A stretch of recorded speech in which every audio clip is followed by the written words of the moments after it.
নামে ভালো মানে ভেজাল। চট্টগ্রামের আলোচিত মেম্বার হোটেল এবং হোমমেড বেকারির ক্ষেত্রে একথাই যেন প্রযোজ্য। ক্রেতা টানতে সামাজিক যোগাযোগ মাধ্যমে প্রচারণা চালানো হলেও আজ পাহাড়তলীতে ভোক্তা অধিকার সংরক্ষণ অধিদপ্তরের অভিযানে ধরা পড়ে ভয়াবহ চিত্র। নোংরা, অস্বাস্থ্যকর ও দুর্গন্ধযুক্ত পরিবেশে তৈরি হয় খাবার। দুই মালিককে মোট 1,30,000 টাকা জরিমানা ও সতর্ক করে অভিযান টিম।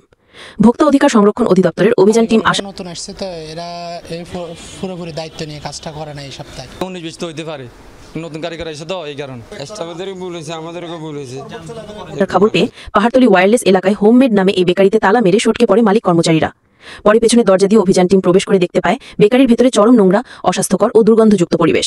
এই বেকারিতে বিস্কুট, কেক সহ সব ধরনের খাদ্যপণ্যে নিষিদ্ধ হাইড্রোজ ও কেমিক্যাল ব্যবহারে প্রমাণ পায় অভিযান টিম।